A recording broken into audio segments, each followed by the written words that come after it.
sur le podcast Bien dans ta boîte, je suis Laura Besson, coach, thérapeute, formatrice et autrice. Sur ce podcast, seul ou avec mes invités, on parle psychologie et entrepreneuriat, car je crois que le savoir, c'est la liberté. Celle de devenir libre, autonome, responsable et acteur-actrice de ta vie et de ton business. Ici, on explore les défis de la régulation émotionnelle, des relations et de l'identité professionnelle, tout en découvrant des solutions pratiques pour trouver ta place sur le marché et dans ta vie. Bonne écoute.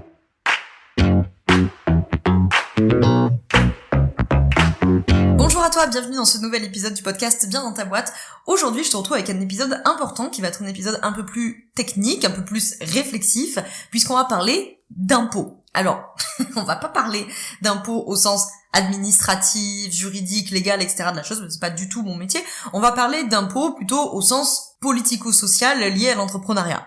En fait, je t'explique où est-ce qu'on va avec cet épisode, c'est que très régulièrement, j'ai des collègues entrepreneurs ou entrepreneuses qui me partagent leurs échanges, leurs débats, leurs discussions avec d'autres collègues entrepreneurs ou entrepreneuses qui peuvent des fois tenir des discours que tu as peut-être déjà entendus ou qui peut-être sont les tiens d'ailleurs, que en France, les entrepreneurs et les entrepreneuses payent trop d'impôts, que on devrait pas en payer autant, que c'est dégueulasse qu'on paye autant d'impôts alors qu'on n'a même pas le droit au chômage, etc., etc. Le but donc de cet épisode, c'est d'éclaircir beaucoup de choses parce qu'il y a quand même des fois des bêtises qui sont dites, et puis il y a des choses qui sont pas forcément des bêtises en tant que telles, mais sur lesquelles on peut être en désaccord. Et donc le but ici, c'est de te donner de la matière soit pour penser toi-même, soit pour avoir de l'argumentaire si ce discours-là est tenu, enfin que les personnes qui se tiennent ce discours-là, tu n'es pas d'accord avec ce discours, bah des fois on manque un petit peu d'argumentaire parce que franchement c'est un peu compliqué, c'est chiant, si c'est pas ton métier de base, c'est un peu jargonique, on n'y comprend pas grand-chose. Il se dit quand même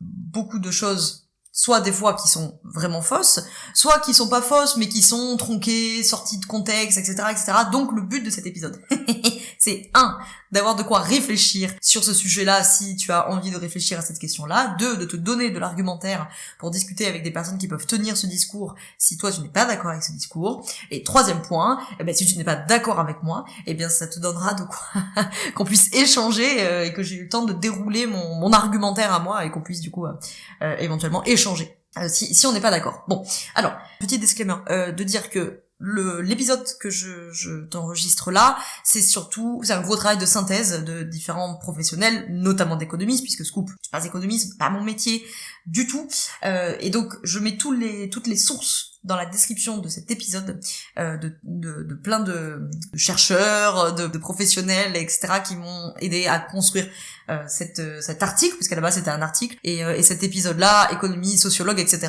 les vidéos que je mentionnerai, les études que je mentionnerai, tout est en description. Voilà. Donc, j'en reviens. Chez les entrepreneuses qui tiennent le discours de oui, on paye trop d'impôts, la France est un enfer fiscal, on devrait pas payer autant d'impôts, on paye pour ceux qui bossent pas, blablabla, tout ce truc-là. Alors, il y a ceux dans ce lot-là qui ont viré complètement libertarien, et on va pas trop parler de cette thématique-là aujourd'hui. J'ai déjà fait un papier là-dessus, je te mettrai là aussi dans la description, parce que sinon l'épisode il va durer 1h30 et on va pas parler du courant libertarien aujourd'hui, j'en ai déjà parlé. On va plutôt parler des autres, c'est-à-dire qui ont pas encore viré complètement libertarien. Donc on va essayer de faire un épisode assez structuré et j'essaierai de penser à le chapitrer pour que tu puisses le séquencer. Déjà, on va commencer par la base de la base. Les impôts et les cotisations sociales, c'est quoi concrètement? Qu'on sache déjà de quoi on parle. En gros, les impôts et les cotisations sociales, c'est les ressources qu'on prélève sur les individus et les entreprises pour financer l'action publique. Okay, donc ce sont des prélèvements obligatoires, et les décisions qui concernent les impôts et les cotisations sociales, elles sont prises de manière collective via le Parlement. Les impôts, spécifiquement, ça finance l'État, ça finance les administrations publiques, ça finance les collectivités locales. Donc l'État prélève des recettes sur l'économie, et ensuite ces recettes elles sont affectées via le fameux vote du budget sur l'hôpital, l'école, etc., etc. Donc c'est l'impôt sur le revenu que tu connais bien sûr, l'IR, que tout le monde connaît d'une manière ou d'une autre, l'impôt sur le revenu, mais c'est aussi l'impôt sur les sociétés par exemple, où certaines sociétés sont assujetties, c'est aussi l'impôt sur les fortunes immobilières, c'est la TVA bien entendu que tout le monde paye d'une manière ou d'une autre, la CSG qui est à moitié un impôt, à moitié une cotisation sociale, bref on va pas rentrer dans les détails de la CSG, voilà. Donc l'impôt c'est pas juste l'impôt sur le revenu, ok. Concernant les impôts, il y a un principe important à avoir en tête, c'est le principe de non-affectation des impôts. Ça veut dire quoi? Ça veut dire que l'État dispose librement des dépenses, avec l'accord du Parlement, bien entendu. Et donc ça permet, par exemple, en cas de guerre, que l'État puisse affecter rapidement de l'argent à l'armée. Okay. Si on manque de professeurs, l'État peut allouer de l'argent à embaucher des fonctionnaires. Okay. Les cotisations sociales, ici, c'est différent. Ici, on va prélever directement sur les salaires, cotisations salariales et les cotisations patronales, et on rassemble tout ça et on met ça dans la caisse commune. Okay, c'est ça, les cotisations sociales. Donc là, pour le coup, la destination, elle est précise. Ça finance les caisses d'assurance sociale. Okay. Donc les impôts, on prend des recettes, ça revient dans les caisses de l'État, et ensuite on vote un budget et on dit ok, cette année la priorité c'est de recruter des professeurs, c'est les hôpitaux, c'est ceci, c'est cela. Okay. Les cotisations sociales, c'est qu'on prélève sur les salaires, c'est les fameuses cotisations patronales, cotisations salariales, on met dans la caisse commune, et donc là la destination elle est très précise, ça finance les caisses d'assurance sociale. En français ça veut dire ça finance la sécurité sociale qui regroupe la caisse des retraites, famille, assurance maladie, accident du travail, l'assurance chômage, j'insiste sur assurance chômage, j'y reviendrai après, et les retraites complémentaires. Donc, 2 petits nota bene. 1, le RSA, ou l'aide au logement, par exemple, ne sont pas financés par les cotisations sociales. Okay. Donc déjà, pour les entrepreneuses qui vont vous dire mais moi, je paye pour que ceux qui travaillent pas, ils touchent le RSA, alors c'est pas l'URSSAF. Donc quand vous payez l'URSSAF, entrepreneuse, que vous payez tous les mois ou tous les trimestres, vous payez à l'Union de recouvrement de la sécurité sociale et des allocations familiales. D'accord? Donc vous payez vos cotisations sociales, ces cotisations sociales, elles vont dans les caisses d'assurance sociale, comme je viens de le dire, la sécurité sociale, etc., etc. Ça ne finance pas l'aide au logement, ça ne finance pas le RSA. Petit premier nota bene. Deuxième nota bene auquel je tiens, je rappelle donc que le chômage est une assurance, c'est pour ça que j'ai insisté sur assurance chômage. Le chômage est une assurance que les salariés ont payé et qu'on leur reverse si besoin. Je rappelle ça comme ça, le chômage n'est pas un cadeau qui est fait à celles et ceux qui le touchent. Donc c'est pas des gens riches, entrepreneurs, que sais-je, qui par charité cotisent au chômage pour payer le chômage. Alors pas du tout. Ce sont les travailleurs et travailleuses qui tous les mois se font prélever des cotisations sociales sur leur salaire, qui financent parmi X et Y d'assurance leur assurance chômage, qui leur est donc reversée si un jour ils se retrouvent chômeurs ou chômeuses. Je le rappelle comme ça, le chômage n'est pas un cadeau, c'est une assurance, ils ont payé pour ça. Bref.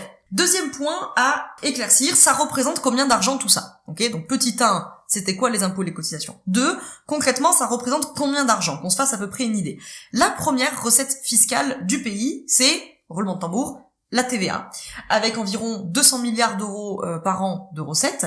Donc déjà, petit 1, les entrepreneurs qui disent « Oui, il y a que nous qui payons de l'impôt dans le pays », c'est faux, puisque la TVA, tout le monde la paye. Tu achètes ta baguette de pain, tu payes de la TVA, tu achètes un ordinateur, tu payes de la TVA, etc. Ce qui d'ailleurs, on y reviendra après, je le rappelle, fait de la TVA l'impôt le plus injuste socialement. En revanche, ce sont bien les cotisations sociales, et de loin, qui sont la première ressource, puisqu'elles représentent 1/3 des recettes publiques totales. Donc je regarde mes chiffres, alors j'ai trouvé différents chiffres, grosso modo on tourne entre 400 et 500 milliards d'euros pour les cotisations sociales.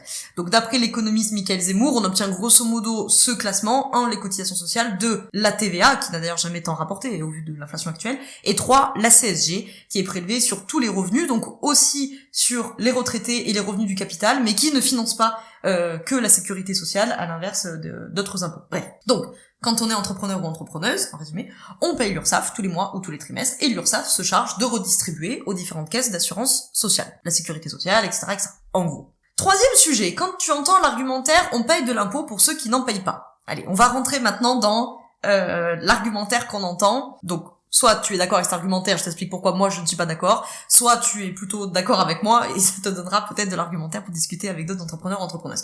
Donc, quand il y a un entrepreneur ou une entrepreneuse qui dit on paye de l'impôt pour tous ceux qui n'en payent pas, c'est faux. Et alors là, je veux bien qu'on soit en désaccord, mais ça c'est faux. Tout le monde paye de l'impôt. Tout le monde ne paye pas d'impôt sur le revenu, ça bien entendu, c'est vrai. Tout le monde ne paye pas d'impôt sur les sociétés, ça c'est vrai, bien sûr. Mais tout le monde paye ne serait-ce que la TVA, comme je le disais avant, à chaque fois que tu achètes ta baguette de pain, que tu achètes un ordinateur, que tu achètes table, bref, peu importe, tu payes de la TVA. Okay. Ce qui rend la TVA, comme je le disais un peu plus tôt, l'impôt le plus injuste qui soit, bien sûr, puisque, évidemment, peu importe ton revenu, tu payes le même pourcentage que tout le monde. Les impôts sont des prélèvements obligatoires pour tout le monde, donc tout le monde contribue à l'impôt. Maintenant, il est vrai que tout le monde n'est pas assujetti à l'impôt sur le revenu, par exemple, ça c'est vrai. Après, il y a le truc de on paye plus en France. Alors, est-ce que vraiment on paye plus en France? Bah oui et non. C'est pas tout à fait vrai, mais c'est pas tout à fait faux. Alors, oui, effectivement, on peut payer plus en France que dans d'autres pays. On peut avoir plus de prélèvements obligatoires en France que dans d'autres pays, tout simplement puisque l'assurance sociale en France, l'assurance maladie, elle est socialisée. L'assurance maladie est socialisée, donc évidemment tu cotises plus, mais tout simplement parce que c'est des sous que tu n'auras pas à sortir de ta poche. C'est précisément parce que il y a des cotisations d'URSSAF pour les entrepreneurs et cotisations sociales des salariales qu'on met tout ça dans la caisse commune et que donc le jour où tu t'es pété la jambe quand tu faisais ton ski ou malheureusement des fois pour des choses beaucoup plus graves, on ne te pose pas la question. Hein, quand les pompiers débarquent, ils ne te demandent pas si tu peux payer. Tu es pris en charge, tu es soigné et après on s'occupera d'envoyer des factures et compagnie. Ce qu'il faut bien en fait avoir en tête, c'est que la santé, pour ne prendre que cet exemple, hein, c'est pas gratuit. Scoop, la santé c'est payant, la santé en France c'est pas gratuit, hein. Contrairement à ce qu'on entend souvent, la santé en France c'est gratuit, pas du tout. Vous avez payé ça via vos cotisations. On met le tout, comme on le disait, dans la caisse commune et quand quelqu'un est malade, on prend dans la caisse commune pour le soigner. Déjà, ça permet de ne laisser personne crever par terre et donc d'avoir un système le plus hermétique possible à toute forme de discrimination. Je dis le plus possible parce que bien entendu, ce n'est pas hermétique à toute forme de discrimination, loin de là, mais le plus possible. Si tu as eu un accident de voiture, on vient te secourir, peu importe ta classe sociale, peu importe ta couleur de peau, peu importe les sous que tu as sur ton compte, c'est pas le sujet, ok? On ne te demande pas ta carte bleue, on ne te demande pas ta fiche d'imposition. Quand on vient te secourir sur le lieu d'un accident, on te prend en charge, quoi qu'il arrive. Okay. C'est de moins en moins le cas pour plein de choses, je sais bien, c'est la libéralisation de la santé. Bon, en résumé, si tu cotises moins, tu es moins couvert, moins assuré, entre guillemets, ok? C'est le cas des micro-entrepreneurs et des micro-entrepreneuses. Qui dit cotisation amoindrie, dit couverture sociale amoindrie. Donc évidemment, si en France, il y a une part où effectivement on peut avoir plus de prélèvements obligatoires, c'est aussi parce que nous avons une assurance maladie socialisée qui permet de ne pas sortir des sous de sa poche. Parce que s'il n'y avait pas de cotisation sociale, alors effectivement, tant que tu es en bonne santé, bah effectivement, tu vas tous les mois, tu ne donnes pas d'argent à l'URSSAF. Donc oui, effectivement, tu vas moins dépenser. Par contre, si d'aventure, tu as un problème de santé et un gros problème de santé, et quand je dis gros problème de santé, je parle pas forcément d'un truc même très très grave, mais ne serait-ce qu'une jambe cassée, bah si vous avez 2 minutes à perdre, messieurs dames, je vous invite à regarder sur internet combien ça coûte à sortir de sa poche.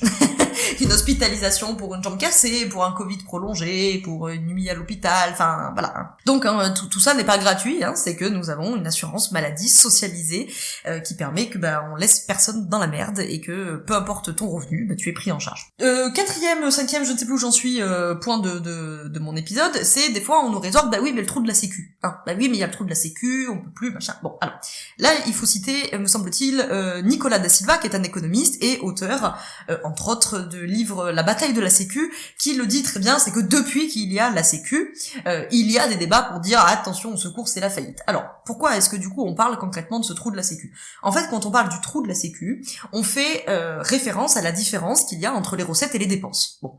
Donc, en fait, on fixe un niveau de cotisation à X euros, et on dit on a besoin de ça, bon, on fixe un niveau de cotisation à X euros, et puis finalement les dépenses sont plus importantes, par exemple parce que il y a plus de retraités, donc on dépense plus, et puis les dépenses bien entendu sont dynamiques, elles ne sont pas toujours les mêmes. Bon. Et donc pour peu que tu as des dépenses plus importantes, pour peu que tes recettes, elles, soit moins importante parce qu'il y a eu des exonérations de charges, par exemple, ou parce qu'il y a moins de cotisations qui rentrent dans les caisses, et évidemment, ça creuse l'écart. Donc, je cite Mickaël Zemmour, qui est économiste aussi, il dit aujourd'hui, le trou de la sécu, il n'est pas très gros, mais effectivement, il appelle une réponse. Et donc, c'est là qu'on rappelle que c'est censé être une réponse collective. C'est en partie ce qui avait été soulevé par l'argumentaire du président lors de la réforme des retraites. Mais j'en ai déjà parlé dans un épisode des bugs, donc je reviens pas ici dans le détail, mais très rapidement, quand il avait dit, je le cite, je lis mes notes, comme ça je ne défends pas le propos, soit on baisse les pensions des retraités, soit on augmente les cotisations.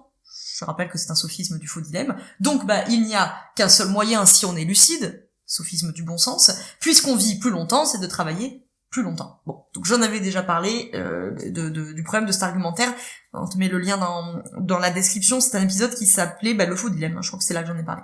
Donc voilà, ce qui est vraiment important en fait à comprendre avec cette histoire du trou de la sécu qui appelle une réponse, c'est qu'elle appelle une réponse collective. Donc ce qui est important de souligner, c'est qu'il s'agit d'une réponse collective, donc il s'agit de choix politiques qui doivent s'établir collectivement et démocratiquement. 5e, 6e point, je ne sais plus, est-ce que du coup notre système français, est-ce qu'il est juste? Parce que bon, c'est bien beau tout ça, mais est-ce que du coup tout ça est juste? Alors, globalement, l'économiste Michael Zemmour, il vous répond que oui, grosso modo, attendez, je vais contester après, grosso modo, plus tu gagnes, plus tu contribues au système. Pour lui, le trou dans la... Enfin, pas pour lui et pour d'autres d'ailleurs, hein, le trou dans la raquette, il se situe surtout du côté des ultra-riches. Surprise, surprise. Par exemple, l'impôt sur les sociétés, c'est un bon client, entre guillemets, de l'optimisation fiscale. Hein. Donc si vous voulez creuser, vous pouvez vous renseigner sur la notion de manipulation des prix de transfert. On va pas élaborer ici, mais ça va être trop long. Mais ceci dit, quand on fait le détail impôt par impôt, enfin, en fait, on voit bien que les impôts, ça impacte surtout les plus pauvres, contrairement à ce qu'on rabâche à longueur de plateau, je te mets dans la description une vidéo de Blast qui montre très bien que globalement, c'est à peu près juste, à peu près équilibré, et par contre, quand on arrive sur les ultra riches, eux, ils payent proportionnellement à leurs revenus énormément moins d'impôts que le reste de la population, d'accord. Je te mets aussi une vidéo du Monde dans les liens en description qui t'explique justement tout ça, comment ça se fait sur toutes les 5 premières minutes de cette vidéo, où eux, ils ont calcul qui mène plutôt à montrer que les pauvres, ils paieraient même un peu plus en proportion de leurs revenus. Ils sont à 68% pour les plus pauvres et à 54% pour les plus riches. Donc on parle bien de tout impôt confondu, pas juste de l'impôt sur le revenu, où bien entendu les riches payent davantage d'impôt sur le revenu, ça c'est évident. Et Blast, il montre que c'est quand même plus ou moins équilibré. Par contre là où tout le monde est d'accord, c'est que c'est les ultra riches qui qui payent le moins. Bref, complètement farfelu. Donc la question à se poser, c'est déjà d'avoir un système qui permet, au minimum, aux inégalités de ne pas se creuser et de ne pas s'aggraver. Déjà. Ça, c'est la première question. Comment est-ce qu'on pense un système de redistribution qui permet au minimum aux inégalités de ne pas s'aggraver, de ne pas se creuser? Donc en fait, il s'agit bien entendu de penser en proportion du niveau de vie plutôt que de penser en euros à proprement parler, puisque bien entendu, les riches dépensent, mettent plus de pièces dans la machine puisqu'ils ont plus de pièces, évidemment. Donc, sur ce point, c'est pas moi qui le dis, avant qu'on vienne me dire, c'est pas moi qui le dis, c'est l'INSEE, je mets la source dans la description. La France a vu se creuser les inégalités entre les plus riches et les plus pauvres et le taux de pauvreté augmente. Donc, bien entendu, c'est injuste, bien entendu, et surtout, soyons clairs, ça se finit rarement bien, des situations comme ça. Donc, un dernier petit chiffre pour s'achever avant qu'on passe à un autre plan. Dernier chiffre pour s'achever, les 4 milliardaires français les plus riches et leurs familles, on parle des familles Arnaud, famille Bettencourt-Meyers, famille Gérard et Alain Wertheimer, ont vu leur fortune augmenter de 87% depuis 2020, et dans le même temps, la richesse cumulée de 90% des Français a baissé. Voilà, c'est un chiffre du rapport de l'Oxfam, dont je mets là aussi le lien dans la description. Ensuite, autre argumentaire, c'est on ne devrait pas payer d'impôts. Alors ça, c'est un argumentaire qu'on peut entendre. On va terminer avec celui-ci. Quelque part, c'est un peu... J'aurais pu commencer avec celui-ci, mais on va terminer comme ça. Parce que c'est un peu la question globale, c'est pourquoi la redistribution des richesses, en fait.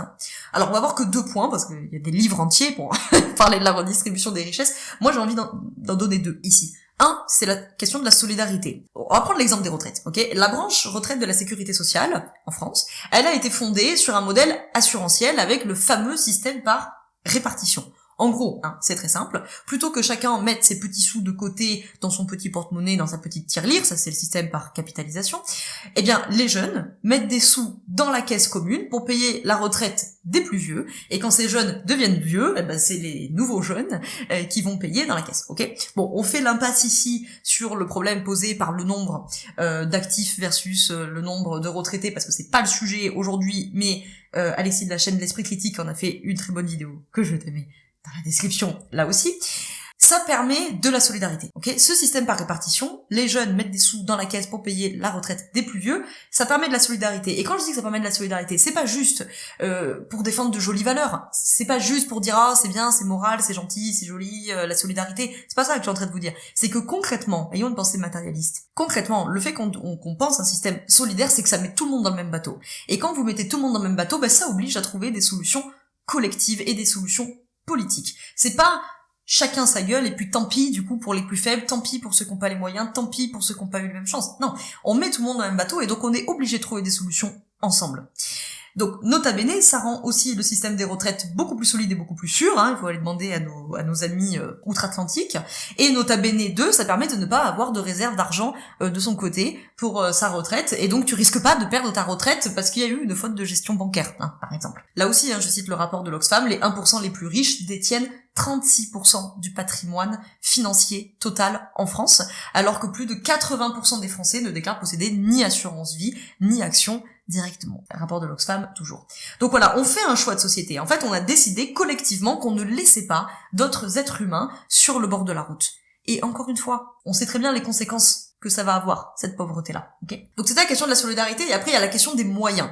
Ce que je veux dire par là, c'est que quand j'entends cet argumentaire de me dire oui, on devrait pas payer d'impôts, etc., des fois je me demande, est-ce que les personnes qui vous disent ça, est-ce qu'elles réalisent seulement combien ça leur coûterait leur facture d'hôpital si elles devaient payer ça de leur poche? Encore une fois, on peut malheureusement aller demander à nos collègues outre-Atlantique.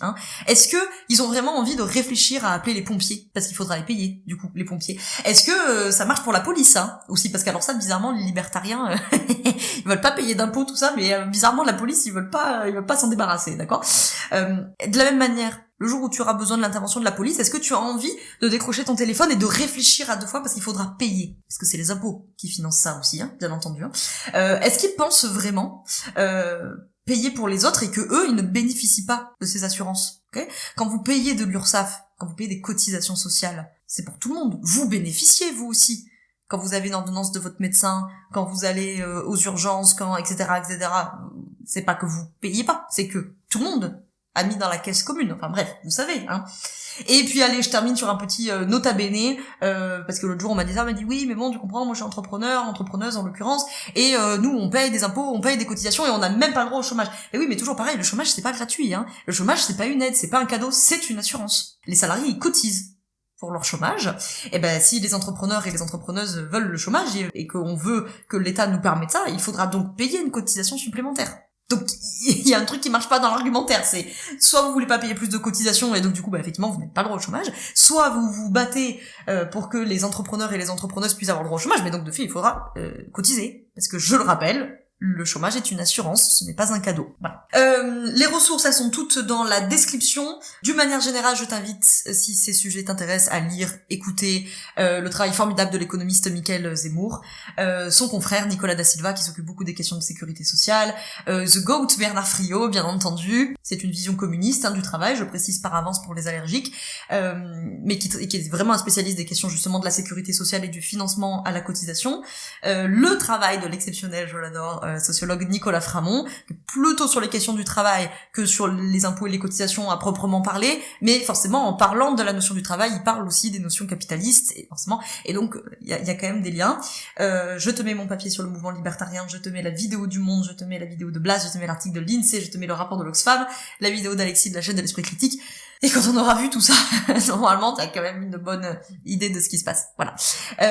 J'espère que cet épisode t'a plu, et si tous ces sujets-là t'intéressent et que tu veux apprendre à mettre tout ça en lien avec ton travail de professionnel de l'accompagnement, pour celles et ceux qui sont coach, thérapeute, etc., le mieux c'est de débarquer dans la formation niveau 2, posture niveau 2, donc accompagné avec une vision systémique. On attaque début février, et il reste 3 places, donc au moment où tu l'écoutes, je ne sais pas combien il en reste, donc il faut pas trop traîner, si ça peut t'intéresser, parce qu'on revient pas avant 2026.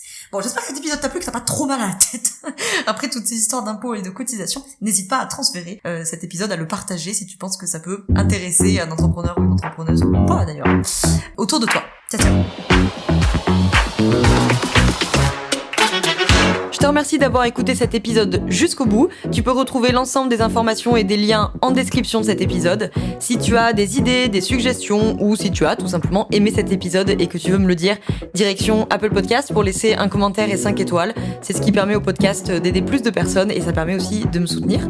Tu peux aussi partager cet épisode à un entrepreneur ou une entrepreneuse qui pourrait en avoir besoin. Je te souhaite une très belle journée ou une très belle soirée selon quand tu m'écoutes, et surtout, je te souhaite d'être bien dans ta boîte. Ciao, ciao.